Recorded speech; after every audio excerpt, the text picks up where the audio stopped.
Okay, Assalamualaikum warahmatullahi. Dan apa khabar semua? InsyaAllah bermula daripada hari ini saya akan buat satu section khusus ataupun playlist khusus dalam YouTube channel ini untuk kita berbincang tentang buku-buku yang berkaitan dengan ilmu peraburan saham. Jadi insyaAllah saya akan cuba untuk berkongsi kepada anda sekalian tentang apa yang saya faham daripada pembacaan saya dalam buku-buku berkaitan dengan ilmu pelaburan saham.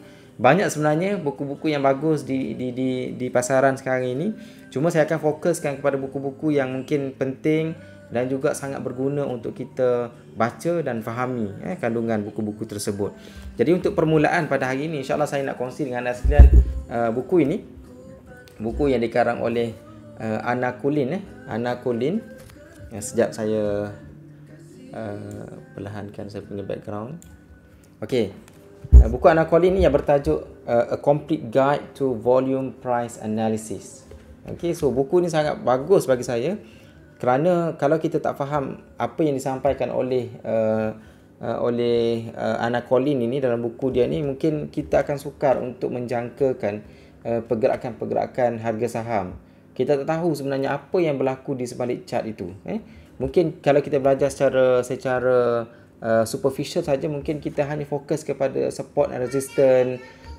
Mungkin kita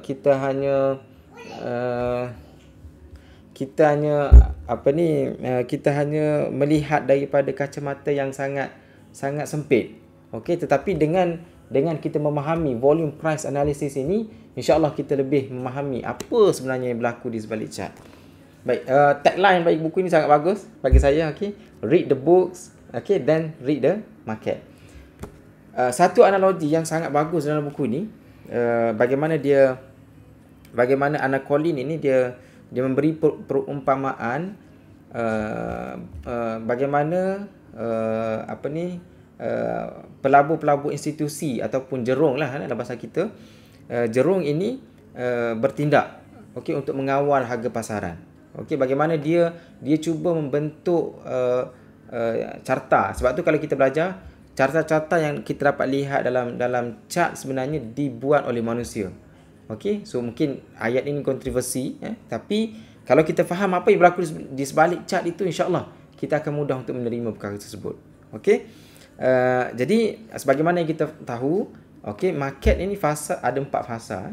Fasa accumulation, markup, distribution dan juga markdown. So apa yang jerung akan buat waktu fasa accumulation? Apa yang jerung akan cuba untuk buat waktu fasa markup?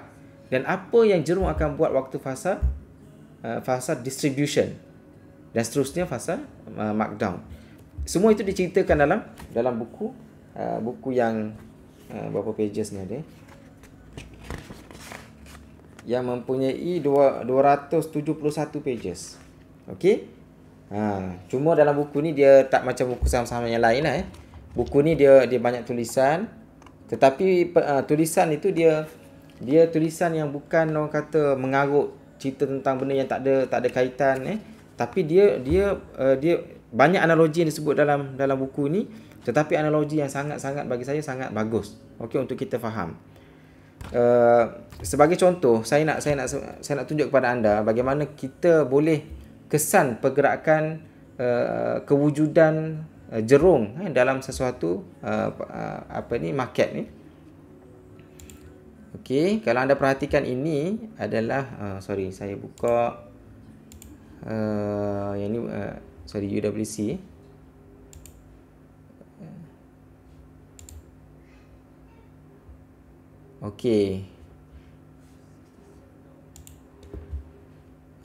Saya nak tengok KG Group. Bukan KG Group, K Group lah. K Alliance Group. Alright. Kalau kita lihat di sini, saya padamkan dulu semua.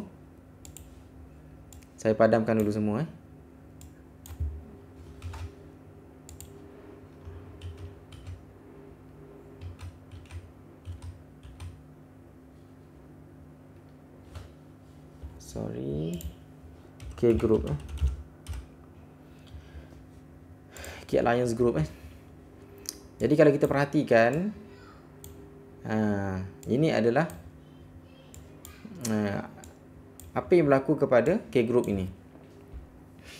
Kita buat secara heavy view dulu. Kita tutup dan kita lihat di mana sebenarnya fasa dalam chart ini. Okey, anda perasan tak di bawah ini, kalau kita perhatikan di bawah ni tak ada volume kan? Tak ada banyak sangat volume, tapi tiba-tiba pada bermulanya pada April 2020, okey, berlakunya banyak volume dekat sini. Okey, tetapi walaupun banyak volume yang ada di sini, tapi harganya tak naik-naik. Okey, dan kita kena tahu juga dari segi fundamental. So fundamental kita mungkin tengok secara sepintas lalu. Fundamental K Group. Nampak tak? Dekat Malaysia Stock Base pun banyak yang hijau. So ni mungkin indikator awal lah bahawa ni syarikat yang mempunyai FA yang sangat bagus. Kalau kita tengok ni syarikat K Group ini terlibat dengan sektor teknologi dan lebih kepada teknologi equipment. Okey, kalau kita scroll down, dia punya market share, okey, market capital dia 108 juta. Okey, number of share berat sikit lah, 2.16 billion. Okey, dia punya earning per share dia okey, positif. Okey lah 1.28. PE ratio sangat bagus, single digit 3.91. ROE dia 10. Okey, kita nak kalau boleh ROE dia more than 15 kan.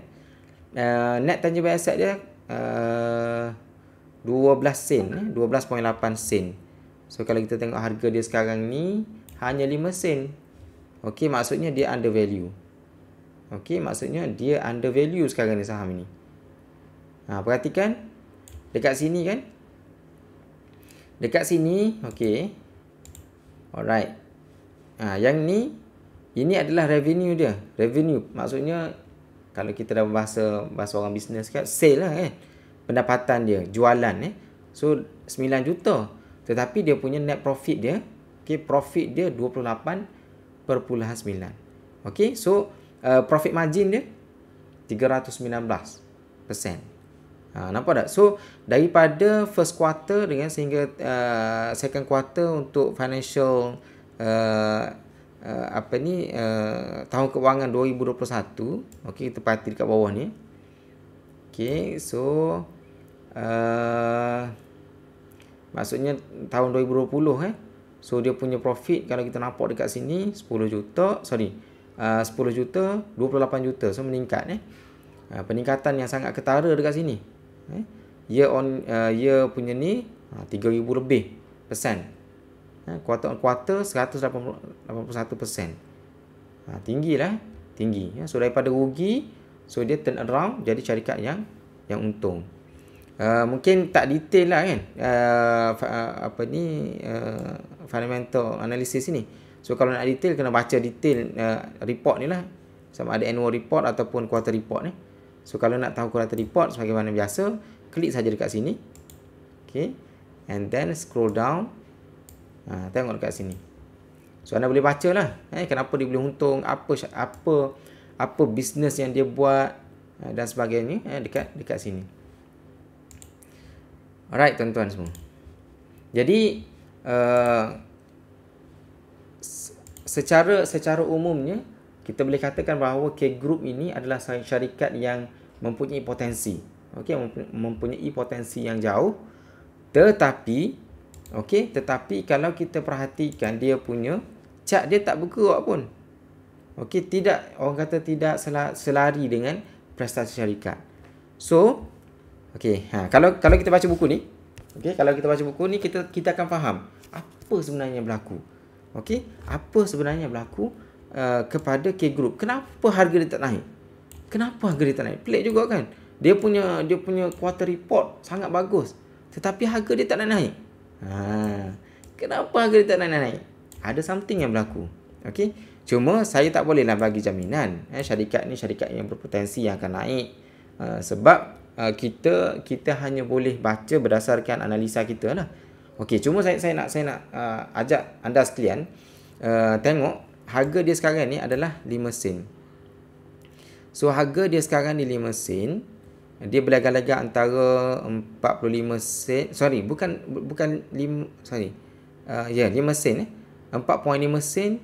Dia berlaga-laga antara 4.5 sen sehingga dalam 6 sen ataupun 7 sen. Paling tinggi pun 75 sen dia boleh pergi. So dia sideways lah. Sideways. Okey. Dalam buku ni cerita dia kata ada dua istilah, sama ada normal ataupun anomaly. Okey. Pergerakan saham dia ada tiga orang kata law ataupun principle. Satu dipanggil law of supply and demand. Okey. Kalau ada demand yang tinggi, harga akan naik. Okey, kalau ada supply berlebihan supply, harga akan turun. Okey. Yang kedua adalah law of cause and effect. Okey. So price ini okey,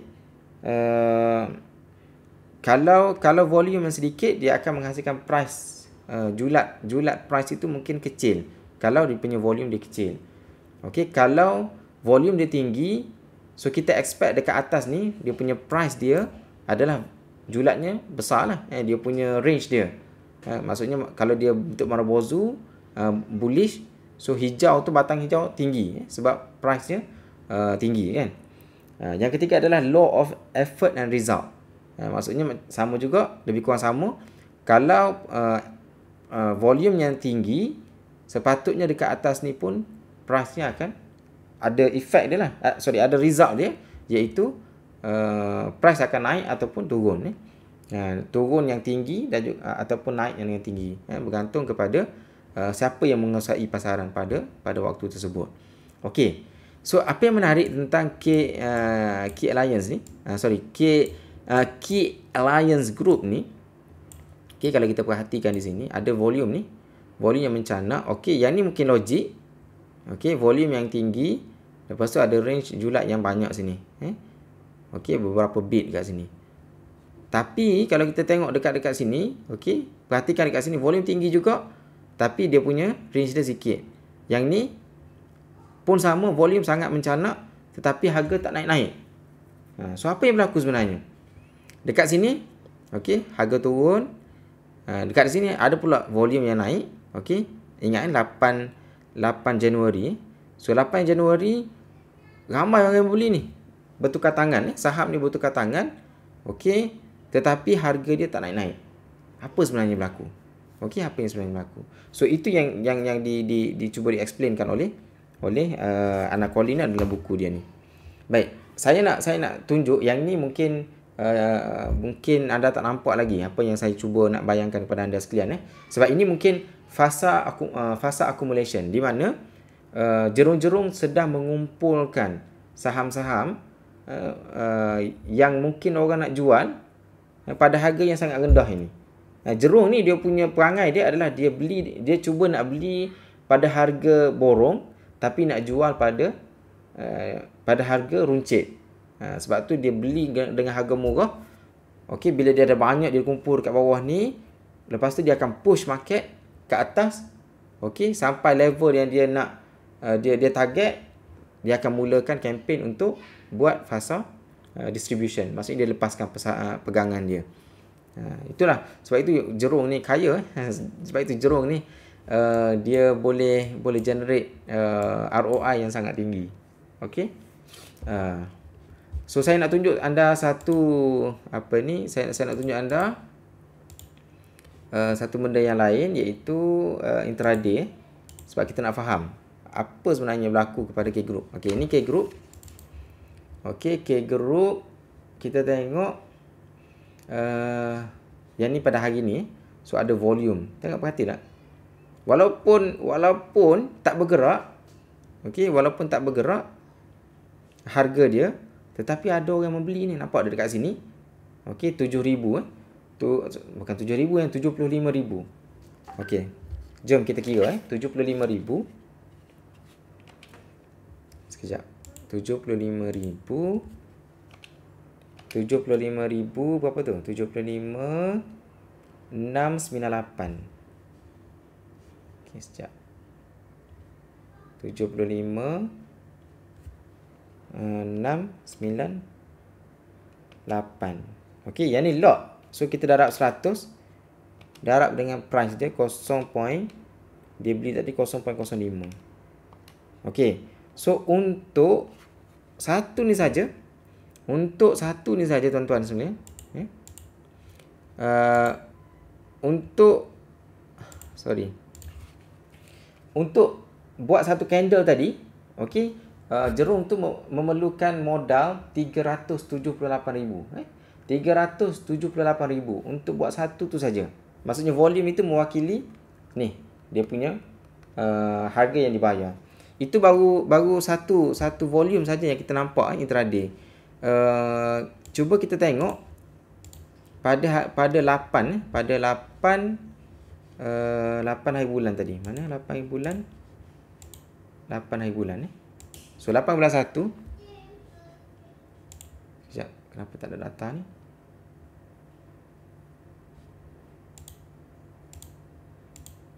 Ini ada. Thursday tak ada. Kenapa tak ada?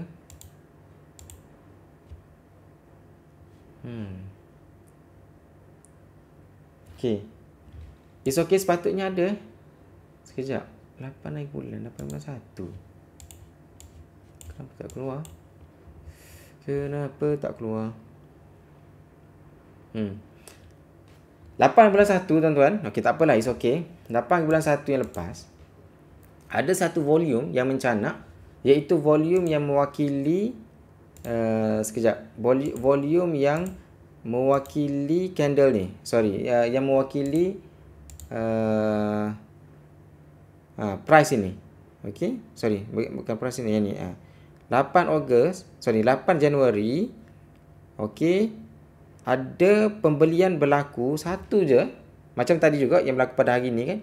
So 8 Januari ada satu volume yang mencanak tinggi, okey, yang dibeli pada harga 5 sen, dan saya kira kos dia adalah 1 juta lebih. 1 juta lebih. Anda boleh tengok dalam rekod. Saya tak boleh buka. 1 juta lebih. So bayangkan tuan-tuan sekalian, kalau kita beli dengan harga 1 juta ni, dengan chart macam ni kan, agak-agak ke mana harga pasaran, harga untuk K Alliance Group ini akan bergerak. Okey, K Group ni akan bergerak ke mana? Adakah dia sebabnya? Okey, cuba kita bayangkan, sebab ini adalah counter penny, tapi FA dia sangat bagus. Okey. Jadi kalau kita bayangkan kalau dia beli 0.05, okey. Kenapa keluar triangle ni pula? Okey. So, 1 bit sahaja dah 10%. Kalau dia beli dengan harga 0.05, 1 bit saja turun 10%. Maksudnya kalau dia spend 1 juta, dia akan rugi 100,000 tuan-tuan. Dia akan rugi 1,000. Okey? That's why kita kena fikir secara logik. Adakah orang yang sanggup untuk letak dia duit dia 1 juta dalam masa sehari tadi? Okey, I believe dia tak jual lagi. Sebab kalau jual, mesti harga dia jatuh. Dan volume tinggi kan. Tetapi saya percaya dia masih lagi berada dalam kapal ni. So apa yang dia akan buat? Orang yang spend 1 juta ni, apa yang dia akan buat? Itulah dikatakan fasa accumulation. Dia tengah kumpul sikit. Kenapa dia tak boleh beli banyak terus tuan-tuan? Kenapa dia tak boleh beli banyak terus? Kerana kalau dia beli terus banyak, okey. Sekejap saya tunjukkan kepada anda. Kalau dia beli terus banyak, kalau dia beli terus banyak, okay, group ni, okay, katakanlah dia beli terus. Ni, dia beli orang nak beratur ni dekat sini. Sebenarnya kalau nak tahu, dalam buku ni sebut ni orang yang sama juga sebenarnya. Okey, mungkin bukan orang yang sama lah. Mungkin orang yang mempunyai perancangan yang sama yang beratur dekat sini. Okey. Katakanlah dia beli semua ni tuan-tuan semua apa yang berlaku? Apa yang berlaku? So apa yang berlaku adalah harga akan naik lah. Okey, sebab dia makan semua ni, orang yang nak jual ni dia telan habis. So harga akan naik. Akan naik dan akan naik. Satu, bila harga naik, orang akan detect. Okey, ini ada perubahan harga yang ketara dan volume yang tinggi. So apa yang berlaku, orang akan serbu. Okey. Jadi dia tak sempat nak beli dekat fasa accumulation itu. That's why dia beli sikit. Kalau perhati dekat sini kan, dia beratur dekat bawah, dia beratur juga dekat atas. So orang nak apa ni? Orang nak jual dengan harga yang tinggi ni tak dapat lah. Okey. So harga yang dia nak beli mungkin 5 sen ataupun 45 sen. Itu je. Itu je dia punya target dia. So dia nak beli dengan harga ni dengan harapan orang akan jual dekat dia. Orang akan jual. Bila dah habis semua orang dah jual, so barulah dia akan mula kempen untuk fasa markup. Okey. So sebenarnya tuan-tuan semua buku ni sebenarnya sangat bagus untuk anda baca. Mungkin kalau orang yang tak biasa dengan ilmu intraday ataupun orang tak biasa dengan ilmu-ilmu asas pasaran saham, mungkin dia kurang mungkin susah sikit nak faham. Tetapi kalau anda betul-betul baca dan cuba fahami setiap ayat yang cuba disampaikan oleh Anna Colleen ini, okey, insya-Allah kita akan mudah untuk faham apa sebenarnya yang cuba dilakukan oleh jerung-jerung ataupun institusi-institusi yang ada dalam pasaran. Okey. So secara umumnya kita ni sebagai pelabur runcit, janganlah buat hal kita sendiri kan. Sebolehnya kita cuba untuk follow apa yang dibuat oleh jerung. Okey. Apa yang jerung buat kita cuba buat. Okey, mengikut kapasiti kita lah. Waktu jerung duk kumpul saham, so kita cubalah masuk sekali. Okey. Cuma bila kita masuk, contohnya counter K Group tadi kan, kalau kita masuk jangan tanyalah bila counter tu nak naik. Okey, bila kita dah confirm dengan FA syarikat yang strong, lepas tu kita nak nampak dah tanda-tanda jerung tengah mengumpul, so kita beli siap-siap. Okey, tapi jangan beli all out. Jangan beli all out. Sebab kita tak tahu lagi bila bila harga nak naik. Sebab kita tak tahu perancangan jerung. Sebab kemungkinan jerung tu dia akan kumpulkan saham ni selama seminggu. Ada juga yang mungkin sebulan.